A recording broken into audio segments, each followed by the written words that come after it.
Isang mapagpalang araw sa ating lahat at lalong-lalo na sa ating kagalang-galang na guro, Dr. Dennis Villicora, magandang araw. Ako nga po pala si Binibining Mercosa kasama ang aking kapwa, tagapagturo na si Binibini Inoferio. Kami po ay nagpapasalamat na mabigyan ng pagkakataon sa harapan sa inyo upang ibahagi ang aming kagamitang pagturo na aming nagawa sa linggong ito. Mayroon kaming dalawang uri ng kagamitang panturo. Ito ay tinatawag naming hulap ng kaalaman at tsaka naman at ang payong ng kaalaman. Ang paksa na aming napili ay ang dalawang uri ng panahon sa Pilipinas. Sa katunayan, mayroong iba't ibang uri ng panahon, ngunit binibigyan lamang namin ng tuon ang dalawang uri ng panahon, kundi ang tag-ulan at saka tag-init.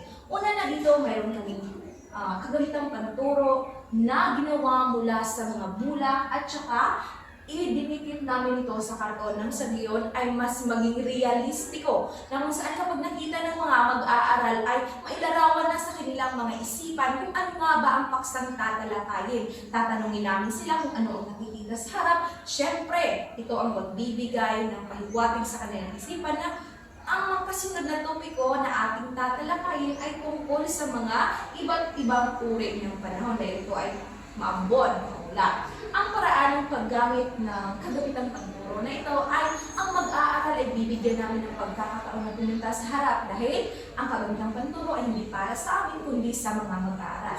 Bawat hibla ng ulan o bawat hibla o patak ng ulan na ito, kapag itinalikod mo ang bawat isa nito ay mayroong letrang nakaukit na kapag ito ay ikot mo na lahat, mayroon tayong mabubuong ibig sabihin ng tangkulan. Hindi lamang disenyo ang mga patak ng ulan na ito, kundi mayroon ding mga benepisyo na makakapagbibigay o mas makakatulong ka upang mas maging interaktibo ang ating paksa na tatalakayin sa loob ng klase. At ang mag-aaral ay uutusan ko sila na i-hold ang tali na ito sa itaas upang ang content ay bababa dito sa harap at sa gayon ay maging mabasa ng mga mag-aaral at magiging mamangha din sila, hindi lamang plain na salita, kundi mamangha sila na mayroon parang nakaukit na salita mula sa likod ng ulap. At ang kasunod naman na kagamitang panturo na aming nagawa ay ibabahagi sa aking kapwa tagapagturo na si Binibini Inoferio. Okay, magandang umaga sa lahat. Ang ikalawa naming ulap ay ang ulap ng tag-init. Katulad ng tag-init ay mayroon din tayong bagong nalalaman. Katulad ng bagong araw. Katulad ng bagong araw ay may bago tayong nalalaman o nalalaman na mga bagong paksa. At ito ang ulap ng tag-init. Bibigyan namin ng panahon ang mga mag-aaral na pumunta dito sa harapan at hilahin kung ano ang ibig sabihin ng tag-init.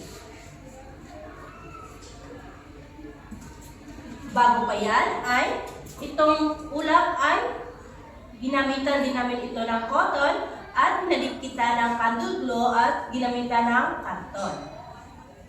Sa pamamagitan ng dalawang kagamitang panturo na ito, mailarawan ng mga mag-aaral kung ano nga ba ang kaibahan ng tag-init at saka sa tag-ulan. Ibig sabihin, ang kagamitang panturo na ito ay angkop sa paksa, kaya ito ang aming napili. Ngayon naman, sa ikalawang uri ng kagamitang panturo na aming nabuo o naisip na sa tingin namin ito ang pinakaangkop sa paksa ay ang tinatawag namin ng payong ng kaalaman. Ngayon, paano nga ba gamitin ang payong ng kaalaman?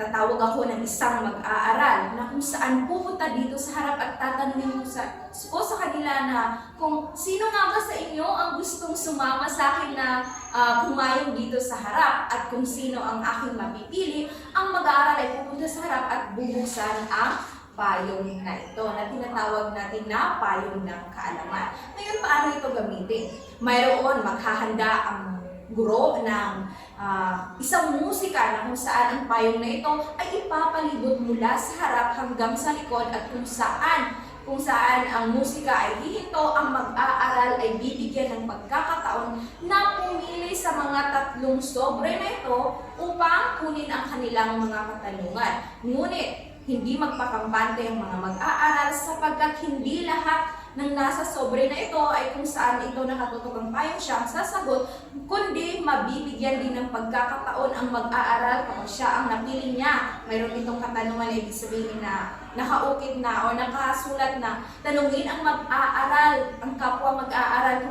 kung paano mapapahalagan. Ibig sabihin, hindi magpakampante ang mag-aaral sapagkat hindi sa lahat ng pagkakataon kung sino ang makakakuha ng payong na ito ay siyang sasagot, kundi siya ay magbibigyan ng pagkakataon na tanungin ang kanyang mga kaklase. At saka ito ang payong na aming napili sapagkat ito ang sumisimbolo kung gaano nga ba sila kahanda tungkol sa paksa na tinalakay. Kagaya lamang ng panahon, kung ang pagdadala ng payong, ito ay nag-ibig sabihin na sila ay handa sa kahit anong panahon ito ay umulan man o umaraw. Naway, ang aming kagamitang pagtuturo na aming napili ay pinakaangkop at mas maging interaktibong gamitin sa loob ng klase. Yun lamang ang aming kagamitang panturo. Maraming salamat. One take.